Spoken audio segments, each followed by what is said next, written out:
At Christmas, my parents and my sister made my 11-year-old daughter eat alone in an empty room. They gave her burned toast and a rotten apple. She deserved it, my mom said. My sister nodded. At the time, I was on a night shift at the hospital. I didn't shout. I started making moves. 3 days later, my parents were screaming in panic. I'm Daniela, 37, ER surgeon. And yes, I worked on Christmas. Not because I enjoy it, but because when there's a major accident, you grab your keys and go. Even if you've just shown up at your parents' house with your daughter to celebrate Christmas. Eliza didn't want to come in the first place. She said it quietly. Mom, can we just stay home this year? I smiled, trying to make it sound normal. Sweetheart, we can't. It's tradition. Everyone comes together for Christmas. Grandma and Grandpa would be upset if we didn't show. I gave her a hug. It'll be fine. At the time, I really thought I was doing the right thing. Trying to keep some version of family intact. We hadn't even parked when the hospital called. Multi-car accident. Multiple criticals. You're needed. I ran into the house, still in my coat, kissed my mom on the cheek, said a quick hello. Then I saw Eliza. She stood by the door in her favorite beanie, looking lost and anxious. That hat, her dad gave it to her 6 months before he died. He'd been sick for a while, but the heart attack still came out of nowhere. A year ago now. Eliza didn't take it well. She shut down. Barely ate. Cried all the time. I had to get her into therapy just to stabilize her. And then she started wearing that beanie. Everywhere. Inside. In summer. I didn't argue. Everyone needs armor. I didn't want to leave her. But I had to. I crouched down and said, You'll be okay, baby. I'll be back tomorrow morning. Be brave, okay? She nodded, barely. I left. Feeling like crap the whole drive to the hospital. That night felt like something out of a disaster movie. Sirens. Blood. Screaming. By the end, I was just numb. Around midnight, I called my mom. How's Eliza? Everything okay? Her voice was tight. Flat. She's fine. Don't worry about us. I asked to speak to Eliza. She's asleep, my mom said. I let it go. Told myself maybe she really was asleep. Maybe things were actually fine. It's family, right? You trust them. I came back the next morning, like I promised. Ready for hugs, coffee, warm cinnamon rolls. Yeah, none of that happened. My mom opened the door with a fake smile and a hint of passive-aggressive disappointment. Well, look who finally showed up. We thought you weren't coming. Eliza ran out. No coat. No shoes. Just socks. She clung to me like I'd just come back from war. That's when I knew something was very, very wrong. What happened? I asked. She shook her head. I wanna go home. I crouched again, looked her in the eye. Eliza, sweetheart. You can tell me. Is everything okay? She whispered, no. But I'll tell you at home. My mom hovered behind us, pretending not to hear. She was awful last night. She brought it on herself. We just had to discipline her. For what? I asked, standing. She was rude, Chloe chimed in, robotic as ever, like she was reading from a traffic citation. She talked back. It was unacceptable. Seriously. I turned to my dad. He cleared his throat. Said nothing. I didn't argue. Just took Eliza's hand and said, come on. We went to the guest room, the one where she slept. Sat on the edge of the bed. Only then did she start to talk. Slowly. In fragments. Like saying it out loud made it worse. They laughed at her beanie. The one her dad gave her before he died. Said only weirdos wear hats indoors. Told her she had to take it off or she couldn't sit at the table. She didn't want to. But Grandma said, no hat, no dinner. So she took it off. And then, I sat there, listening to my daughter's shaky little voice, and I swear something in me cracked open. How could they? How dare they? And how the hell did I leave her alone with them? I wanted to say a prayer, Eliza said quietly, to thank God for the food. But Grandpa told me, We don't do that here. Don't make a scene. Aunt Chloe said I was ruining the holiday. Said I shouldn't be setting a bad example for Andrew. I was already holding my breath. I told them Dad used to say grace, and I wanted to do the same. And then Grandma said she was tired of hearing about my dad. She said you wasted years taking care of him while he was sick, and he wasn't worth it. That he was a loser. That's when Eliza broke down. Full on sobbing, face buried in my shoulder. I couldn't take it, she choked out. I yelled at them. I said not to talk about my dad like that. I told them he was better than all of them combined. Good girl, I thought. But my heart was breaking. They all went quiet. Then Grandma grabbed my arm and pulled me away from the table. She told me to go to my room and not come out until morning. She even took my phone.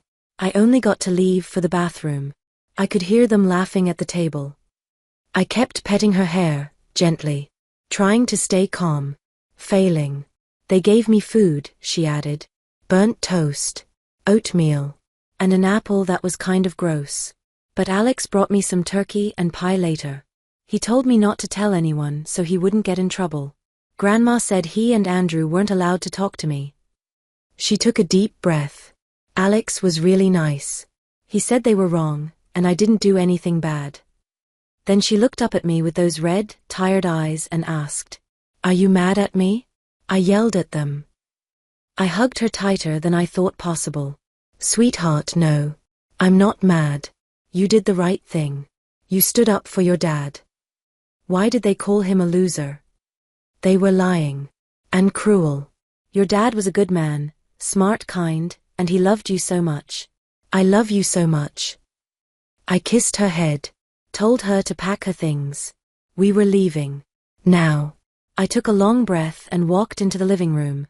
They were all sitting there like nothing happened. Like this wasn't a disaster. Like they hadn't just emotionally gutted an 11-year-old. I stood in the middle of the room. Do you honestly think this is okay? Punishing a child on Christmas? Mocking her dad? Locking her in a room, taking her phone, not letting her talk to me? My mom pursed her lips. She was out of control. She yelled. She made a scene. Because you humiliated her. You stomped all over the only piece of her dad she still has. Chloe stood up, cool and detached, like always. What did she tell you? She twists things. You know she has episodes. My voice was ice. That wasn't an episode. You pushed her too far. Dad tried the calm, reasonable voice. You know we only want what's best for her. But she was being disrespectful. She needed boundaries.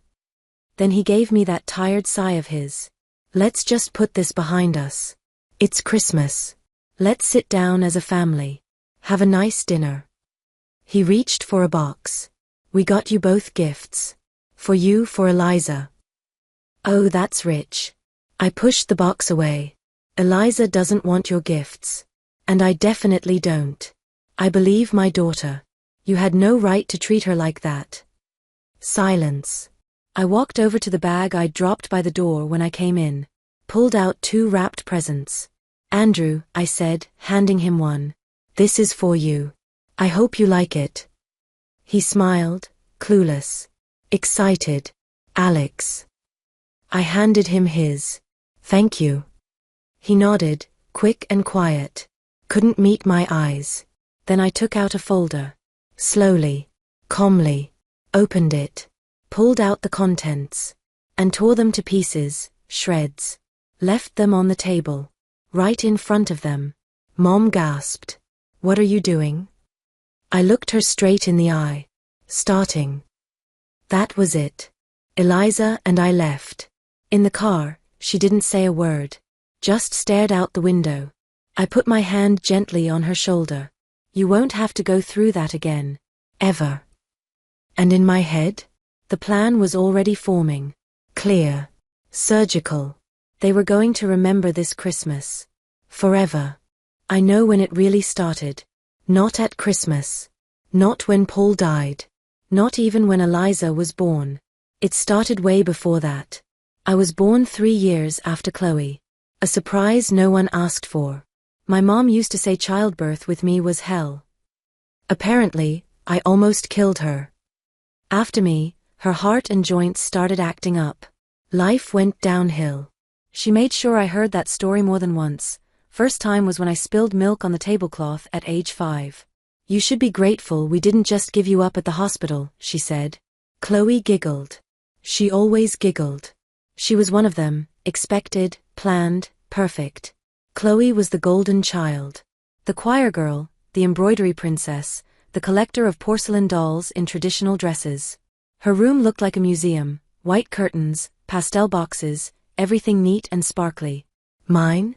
Basically a storage closet. Hand-me-down furniture from the attic, a half-broken bookshelf filled with Chloe's old toys, now officially mine. My dolls had missing limbs and someone else's names. New clothes? Only when Chloe's were too worn out to pass down. There was always money for her extracurriculars, ballet, swimming, art classes. When I asked to try karate, Mom said, "You're already too aggressive. We don't need you turning into some boyish brute." I got into astronomy once. Thought it was beautiful. Dad said, "Keep staring at the sky, you'll trip over your own feet. Why don't you help your mom around the house instead?" Helping was my job. By age 8, I was cleaning floors, folding laundry, dusting furniture. Meanwhile, Chloe was learning a new dance for her school performance or rehearsing a speech for the holiday concert. Her existence was a family project. Mine was a maintenance issue. When they forgot to pick me up from daycare, more than once, it was always my fault. "You know we're busy people," Mom would snap. "We can't drop everything for you." So I sat on that bench outside the building, watching the lights turn off, teaching myself not to cry. Because crying made them angry. "Come on," Dad would say, "you're tough, right?" So yeah, I got tough. Too soon. Too fast. When I hit my teens and started working part-time, part of my paycheck automatically went to the family. When I got into nursing school, I had to take out loans. Chloe? She got her tuition paid in full for a private design college. She's now a freelance graphic designer, working from home, making logos and running a couple of Instagram accounts for beauty brands. She constantly complains how hard it is being a single mom. When I met Paul, their faces dropped. He wasn't their kind. Not ambitious. Not useful. But he was kind. Steady. And he actually saw me, not just what I could do for everyone. They said he was holding me back. That I could have married someone more promising. Translation: someone who'd keep bankrolling their little wish list. Paul never stopped me from helping them. But he did stand up to my mother, once. Just once. And that was enough for them to hate him forever. When he got sick and I started spending money on his treatment, they got offended. Said I forgot who gave me everything in life. Said I owed them. Said their roof was leaking and now they didn't have enough to fix it. Then he died. And just like that, I was alone again. No husband. No buffer. They never liked Eliza. From day one. Said her eyes were weird. Said she was too quiet. Said she didn't take after us. When she stopped talking after Paul's death, barely slept, refused to leave her room, Mom said, "You spoiled her. She likes playing the victim." And after what they did to her this Christmas, it all finally clicked. This wasn't some isolated incident. This wasn't a bad day. This wasn't a breakdown. It was a continuation of the same pattern I'd been trapped in since childhood. And if I didn't break it now, they'd do to Eliza exactly what they did to me. Around 3 a.m., I went downstairs. Made some tea. Sat in the dark. And without any drama, without any tears, I realized. Enough. No more extra money. No more insurance coverage. No more paying for Chloe's new iPad or her little online design courses she's been dreaming about for 6 months. She can find another sponsor. I'm done. By morning, I was already on the phone with my lawyer. Things were going to change. For good. I woke up before Eliza. Sat on the edge of the bed, just watching her breathe. She looked peaceful, but her eyes were still swollen, even in her sleep. There were dried tear marks on her pillow. And in that moment I realized, this wasn't just some family drama. This wasn't a misunderstanding or a rough holiday. Something broke. For good. And if I didn't act now, I wouldn't just be betraying her. I'd be betraying myself. There's this rule we have in the ER. If someone's bleeding out, you don't stop to ask what happened. You stop the bleeding. That's exactly what this was. Only the patient was my daughter. And the blood? Her trust. I went to the kitchen, made some coffee, opened my laptop. Made a list. Cold. Clinical. Like I was scrubbing in for surgery. First thing on the list, meet with attorney. Second, meet with Alex. He actually reached out to me first. Messaged me. If you want to know what really happened, I recorded it. Want to show you. But not at the house. I told him to meet me at the little coffee shop across from my clinic. He showed up alone. Hoodie, backpack, dark circles under his eyes. A kid who's tired of being the adult. Hey, he said, sitting down across from me. Thanks for meeting me. Alex, I said, thank you. For what you did for Eliza. She told me you brought her food when they locked her in that room. He nodded, stared out the window. I couldn't not do something, you know? We all act like this stuff is normal. Grandma screaming, mom bossing everyone around, grandpa staying quiet because it's easier. That's just how it's always been. But Eliza was alone. Crying. On Christmas. And I just sat there. Eating pie. I felt disgusting. He pulled out his phone and hit play. 10 minutes of shaky, dim footage. He'd filmed it secretly, from across the room. The video quality wasn't great. But the audio? Crystal clear. I heard my mother call my daughter odd. Heard Chloe snap, take off that hat, it's rude, and enough whining about your dad. Then Eliza, standing up, yelling, crying. And then my mom grabbing her arm, dragging her away from the table. Go to your room and think about your behavior. Don't you dare come out until morning. Then Chloe's voice, hissing, good. Let her sit. Maybe she'll get over herself. The video cut out. My heart was pounding like I'd run a marathon. You have a copy? I asked, trying to keep my voice steady. Yeah. He handed me a flash drive. I looked at him. Why did you do this, Alex? He shrugged. Maybe because I want out. Out of all of it. This family, it's like, everyone walks a tightrope. And grandma's the one holding the rope. Step out of line, and she cuts you off. I'm not a hero, Aunt Danny. But I'm done pretending this is okay.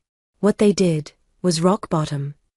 I stared at him, and for a second, I saw Paul. That same quiet strength. That same exhausted honesty. The same low-key defiance. You're gonna be okay, I told him. You're not like them.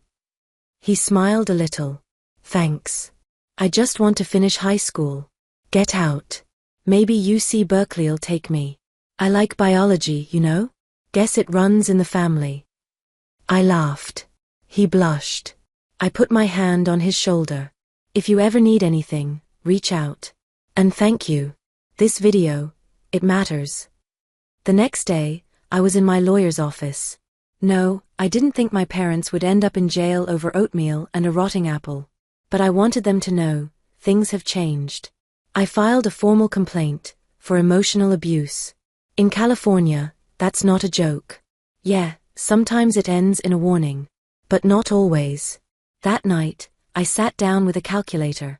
I added it up, everything I paid to support them. Monthly stipends. Health insurance. Gifts. Roof repairs.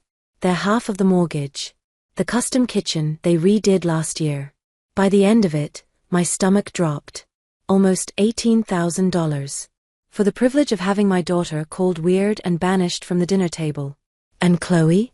I'd been paying for her online design courses. She always dreamed of opening her own interior design studio. I thought maybe, if she had a passion, she'd finally become a decent human. Stupid me. I even loaned her money for a summer vacation with the kids. Never saw a cent back. That was it. I cancelled the auto payments. Removed them from my health plan. Called the bank, no more mortgage support. Design course? Cancelled. Subscription deleted. A storm's coming. But this time? It's not inside me. It's headed exactly where it belongs. I'm still shaking. But not from fear. Not from guilt. I'm not the quiet daughter anymore. I'm a mother. One who knows exactly who will and who won't be at the table from now on. The calls started 3 days later. First my dad. Then my mom.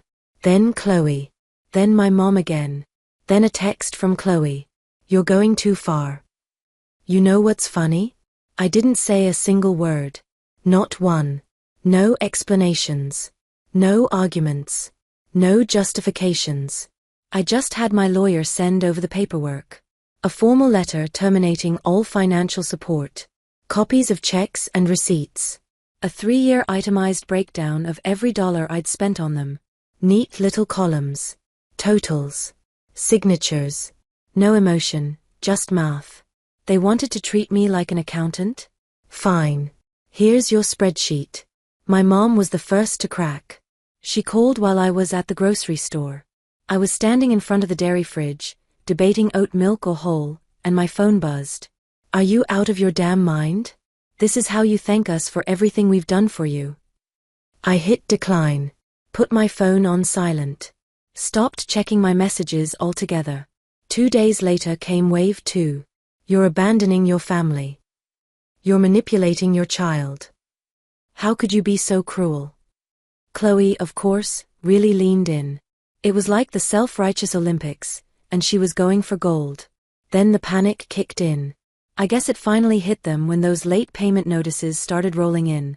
When they realized this wasn't just another one of my emotional phases. That this time, I was done for real. Chloe sent a whole letter. An actual bulleted list of reasons why I owed them. Why I should never air family business in public. Why I was overreacting. And why I should be ashamed for destroying the family. I dropped it straight into the verbal abuse folder. Didn't read past the first line. Do I feel bad? Not even a little. I haven't forgotten how Eliza sat alone in that room on Christmas while they laughed at the dinner table. Then I filed a civil complaint. I knew it probably wouldn't go anywhere legally.